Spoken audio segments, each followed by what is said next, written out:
तो हमने previous class में पढ़ लिया था डिफरेंशिएशन, सारी वैरायटीज खत्म कर दी थी डिफरेंशिएशन की। अब हम पढ़ते हैं इंटीग्रेशन।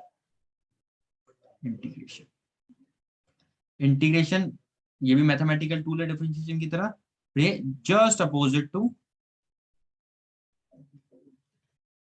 डिफरेंशिएशन।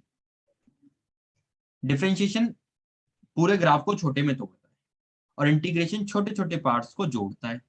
और इसका साइन होता है ऐसे सांप जैसा, ऐसे ये होता है इसका साइन। ये ब्रैकेट में इंटीग्रेशन का साइन है, साइन ऑफ इंटीग्रेशन यहाँ लिख देते हो पीछे।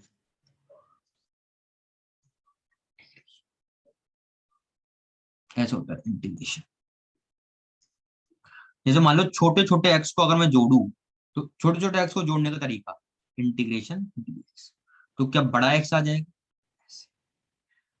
किसी भी छोटी चीज को जोड़ना, जैसे डी वाई, डी वाई को जोड़ना है तो इंटीग्रल आ जाएगा। छोटे छोटे डी वाई को जोड़ना है तो क्या वाई आ जाएगा। ध्यान देखो, डी ने सांप को खा लिया, ऐसा समझो आप, तो डी ने सांप को खा लिया। डी सांप ये साइन, ये इंटीग्रेशन होता है, साइन साइन का ये जो साइन ऑफ इंटीग्रेशन होता है सांप की तरह होता है। और डी ने सांप को खा लिया तो क्या आया, एक्स आया। ऐसे यहाँ डी ने सांप को खा लिया तो आंसर आया। अगर ऐसे हो मान लो cos x dx, अब डी सांप को खाएगा नहीं, नहीं खाएगा।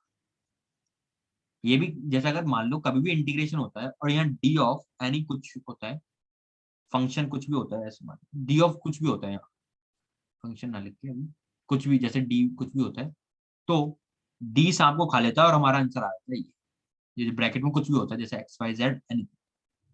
तो अब देखो कैसे differentiation and integration just opposite है। Next line, sorry, d of sine x upon d x क्या होता है, कॉस एक्स। हाँ, साइन एक्स का डिफरेंशिएशन कॉस। अब dx को उधर ले जाओ तो हो जाएगा cos x dx। क्या हो जाएगा, cos x D of sine x. हाँ, अब मुझे अगर इंटीग्रेशन करूं मैं इसका और यहाँ इंटीग्रेशन कर, इंटीग्रेशन में साइन दोनों तरफ लगा दी, तो ये क्या हो जाएगा, साइन एक्स। ध्यान देखो, डी ने सांप को खा लिया, तो छोटे छोटे साइन एक्स को अगर मैं जोड़ू तो एक साइन एक्स आ जाएगा। तो इंटीग्रल cos x dx, बिल्कुल सही, cos x dx आएगा नहीं। अच्छा अच्छा, एक बात और सोचो। ये बात तो सही बोली।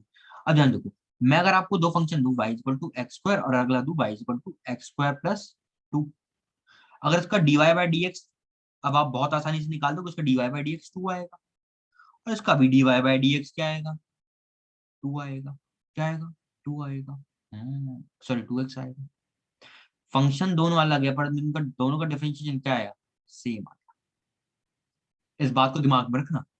अभी देखो दिमाग में रख लो इस बात को, और आगे देखना आगे कितने फील से इस बात को समझ में आएगा कि दोनों सेम आती है। पर ऐसे आप समझोगे, साइन एक्स का डिफरेंशिएशन क्या आता है, कॉस एक्स आता है। तो हम क्या लिख सकते हैं, कॉस एक्स का इंटीग्रेशन क्या होगा, साइन एक्स होगा। अच्छा, इसके पास ना एक प्लस सी सी, चलो अभी नहीं मतलब मैं अभी आगे बताता हूँ प्लस सी। अब देखो, ठीक है भाई, अब हम जानते हैं कॉस एक्स का डिफरेंशिएशन क्या होता है, माइनस साइन एक्स।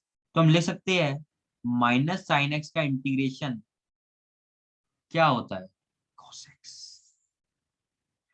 इंटीग्रेशन में ऐसे dx भी आता है जैसे ऊपर अभी मैंने सब करके दिखाया, या ऐसे भी लिख सकते हैं, और integration of sine x dx होता है माइनस cos x।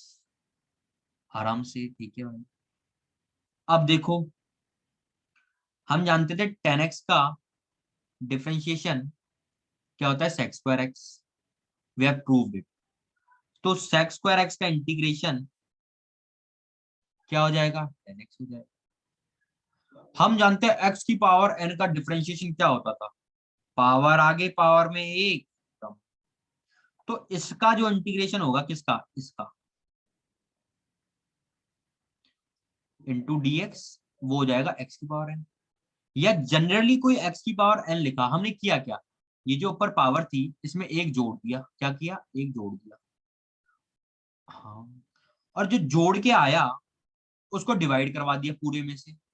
देखो ना, ये क्या था, एन एक्स की पावर एन माइनस वन, और ऊपर वाली पावर में एक जोड़ दिया, और जो जोड़ के आया क्या आया, एन आया, उसको डिवाइड करवा दिया, तो एन से एन कट गया, तो एक्स की पावर। तो एक्स की पावर एन डीएक्स का इंटीग्रेशन याद होना चाहिए कि पावर में एक जोड़ लो और जो आया उसको नीचे लिखो। जैसे कि देखो, एक्स स्क्वायर का डिफरेंशिएशन क्या होता था, 2x, ये ऐसे लिख लो इसको, D of x square 2x। तो 2x का इंटीग्रेशन क्या होगा, 2x dx का इंटीग्रेशन होगा, देखो 2 कांस्टेंट है तो को बाहर फेंक दो, x dx, तो x की पावर 1 है। तो देखो मैंने क्या बोला, पावर में एक जोड़ लो, तो ध्यान देखो पावर में एक जोड़ लिया तो 1 + 1 2, और जो आ जाए उसको नीचे ले जाओ, तो 2 से 2 कट जाएगा। तो हमने दे जो एक्स स्क्वायर का डिफरेंशिएशन आया 2x, और 2x का इंटीग्रेशन आया x स्क्वायर, बिल्कुल सही पढ़ा हमने, भैया बिल्कुल हमने सही पढ़ा था कि जो डिफरेंशिएशन होता है वो, जो इंटीग्रेशन होता है वो डिफरेंशिएशन का जस्ट उल्टा होता है। अगर एक्स स्क्वायर का डिफरेंशिएशन 2x है तो 2x का इंटीग्रेशन एक्स स्क्वायर होगा, जो कि यहाँ आ भी जाएगा। तो देखो इंटीग्रेशन एक्स की पावर एन डीएक्स का आ जाएगा, सब किसी का भी लिख लो आप, जैसे 1/log x का डिफरेंशिएशन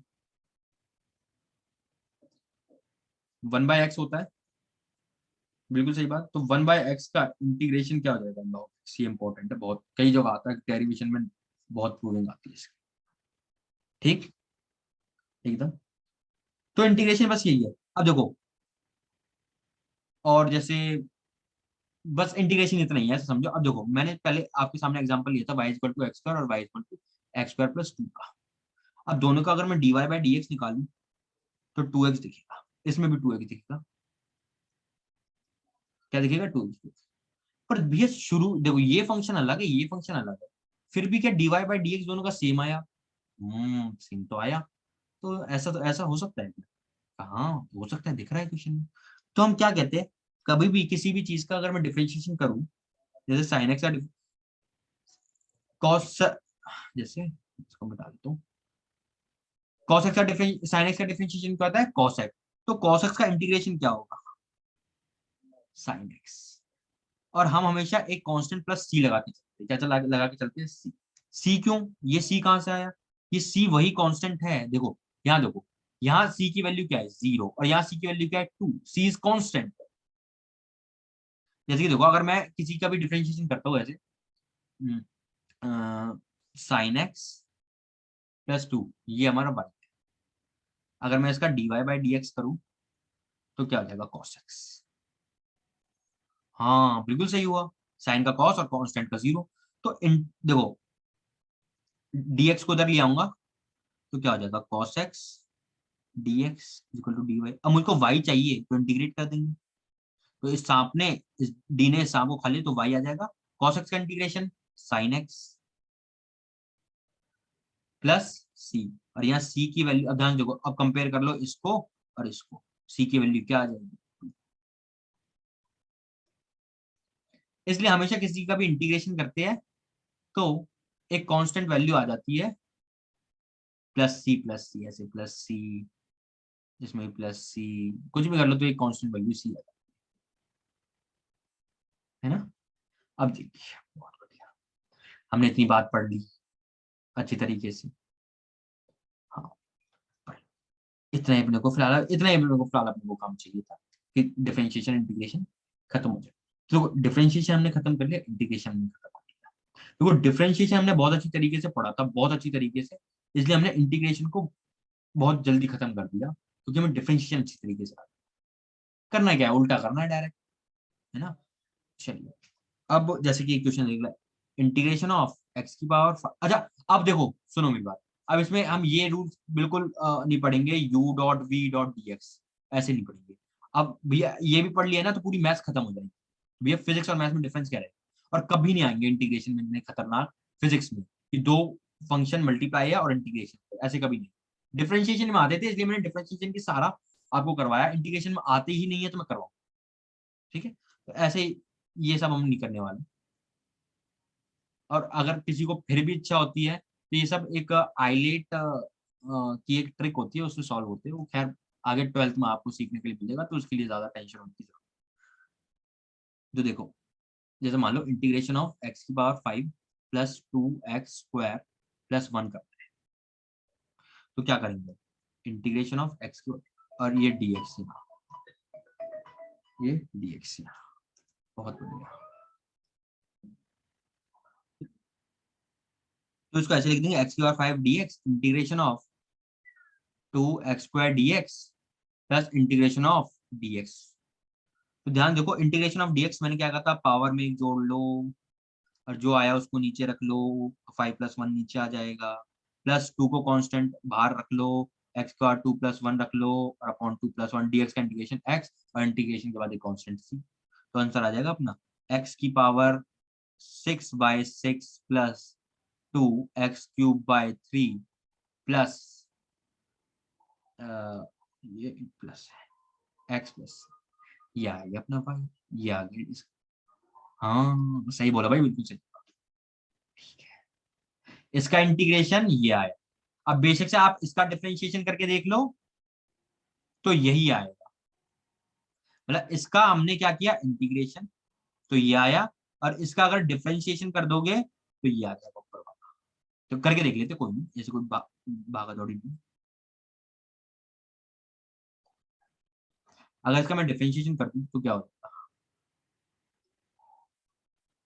6x⁵ प्लस 2 × 3x, ये 3 है, x² प्लस x का हो जाएगा 1। ध्यान देगा 6 से 6 उड़ गया तो आ जाएगा x⁵ 3 से 3 उड़ गया प्लस 2x² प्लस 1, वही आ गया। तो अगर किसी भी a का मैं डिफरेंशिएशन कर दूं तो b आता है, और b का इंटीग्रेशन कर दूं तो a आ जाएगा ऐसे। ठीक है, अब डिफरेंशिएशन इंटीग्रेशन खत्म, और अब जो जो छोटी छोटी बेसिक चीजें बच पड़ी है थोड़ी ट्रिग्नोमेट्री के फॉर्म पे है, और बस ट्रिग्नोमेट्री के फॉर्म पे है, बस और कुछ नहीं। ध्यान देखो, कभी भी अगर आपके सामने साइन अल्फा प्लस बीटा आए तो इसको कभी जिंदगी में sine alpha plus sign beta लिखने की भूल मत कर देना। साइन अल्फा प्लस बीटा होता है sine alpha cos beta plus cos alpha sign beta. कोई कहेगा ऐसे कैसे होता है, तो भैया अगर तुम्हें ऊपर वाले फॉर्मूले पे विश्वास है तो आ जाओ मेरे साथ। साइन 90 की वैल्यू निकालते हैं। साइन 90 क्या होता है, साइन 45 प्लस 45 लिख सकते हैं। साइन 90 की वैल्यू 1 होती है, तो साइन 45 को क्या लिखेंगे, साइन 45 प्लस साइन 45, और साइन 45 की वैल्यू खुद होती है 1/√2 और ये होती है 1/√2। तो ध्यान देखो 1 = 2/√2 और ये कट के √2 आ जाएगा। 1 = √2, क्या ये सत्य है, नो। तो 1 ≠ √2, सो दैट साइन, ये वाला फॉर्मूला हमारा गलत, क्योंकि हमने नॉट इक्वल टू लिख भी रखा है। बस हमने इसको मिटा देते हैं, ये तो बस आपको समझाने के लिए लिखा था। हाँ भाई बिल्कुल समझ में आया। ठीक है, तो ये जो आया साइन अल्फा। अच्छा, अगर मैं इसमें अल्फा इक्वल टू बीटा कर दूं तो क्या आ जाएगा, साइन 2 अल्फा।